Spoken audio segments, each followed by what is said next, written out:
अब हम आपको बताते हैं कि स्विमिंग पूल में हादसा कैसे हुआ। आखिर ग्रंथ के साथ क्या लापरवाही हुई थी और आखिर स्विमिंग पूल में अपने बच्चों को भेजते वक्त क्या सावधानी बरतनी चाहिए।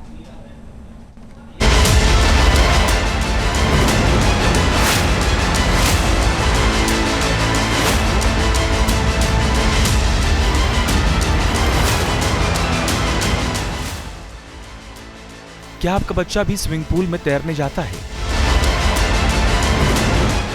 क्या आप भी बच्चे को स्विमिंग पूल में अकेला छोड़ देते हैं? क्या आप भी स्विमिंग पूल में लाइफ गार्ड की तैनाती को नजरअंदाज कर देते हैं?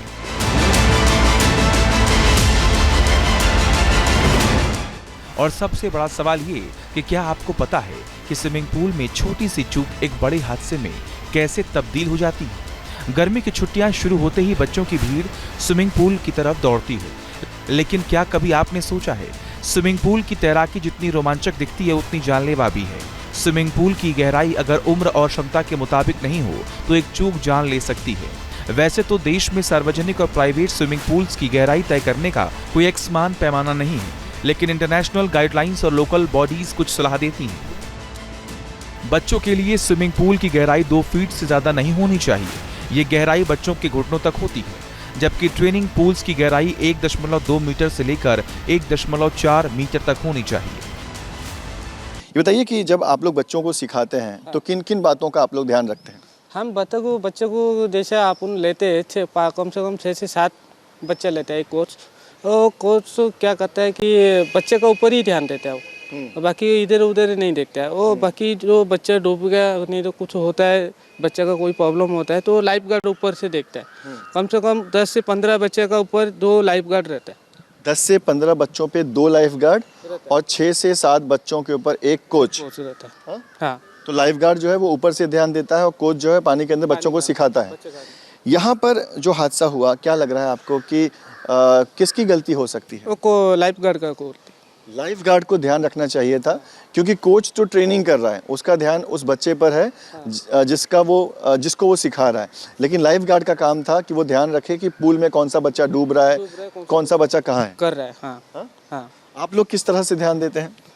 हमारा रूल का हिसाब से कोच का काम है पानी में रहना है और लाइफ गार्ड का काम है ऊपर रह के सबको देखना। स्विमिंग पूल के उस हिस्से में चेतावनी बोर्ड जरूर लगा होना चाहिए जहां पर पूल की गहराई ज्यादा हो। ऐसी हालत में अगर कोई बच्चा गलती से भी गहराई वाले हिस्से की तरफ चला जाता है तो कोई भी बड़ा हादसा हो सकता है। इसीलिए स्विमिंग पूल के आसपास लाइफ गार्ड की तैनाती अनिवार्य होती है। ये लाइफ गार्ड ही बच्चों पर नजर रखते हैं और उन्हें गहराई वाले हिस्से में जाने से रोकते हैं। अब आते हैं स्विमिंग पूल को लेकर नियम कायदे पर। इसके लिए स्विमिंग पूल के लिए रेगुलेशन बनाए गए हैं। इसके मुताबिक हर पूल में लाइफ गार्ड अनिवार्य है। गहराई के लिए चेतावनी बोर्ड लगे रहने चाहिए। अलग अलग उम्र के लिए अलग सेक्शन हो। लाइफ रिंग, पोल, फर्स्ट एड जैसे जीवन रक्षक उपकरण भी उपलब्ध हों। सीसीटीवी की भी निगरानी जरूरी है। इसके अलावा इमरजेंसी अलार्म सिस्टम भी जरूरी होता है। जहां तक हो सके बच्चों को कॉमन स्विमिंग पूल की तरफ जाने ही न दें, क्योंकि अधिकतर हादसे कॉमन स्विमिंग पूल में ही होते हैं। अगर आप भी बच्चे के साथ स्विमिंग पूल में जा रहे हैं तो बच्चों के स्विमिंग कॉस्ट्यूम पर जरूर नजर रखें।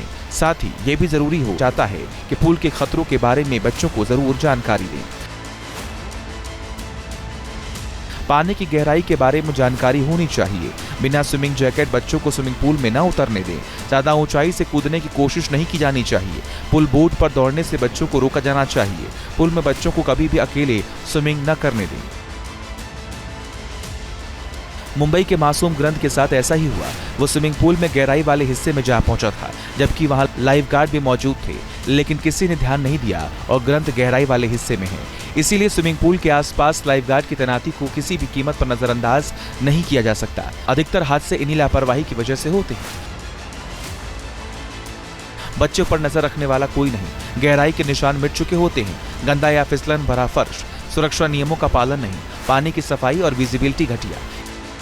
ये बताइए कि जब आप लोग बच्चों को ट्रेनिंग दे रहे होते हैं तो बच्चा कोई डूब न जाए, कोई हादसा ना हो जाए, उसके लिए आप लोग क्या करते हैं?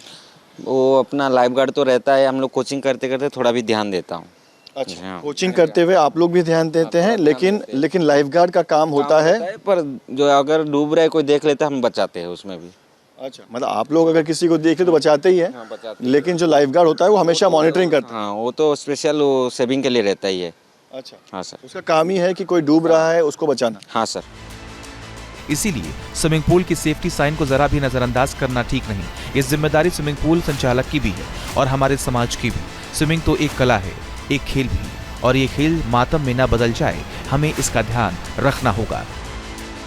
मुंबई से पंकज मिश्रा के साथ team news nation. News nation अब व्हाट्सएप पर खबरों की ताजा अपडेट के लिए न्यूज नेशन के इस QR कोड को स्कैन करें।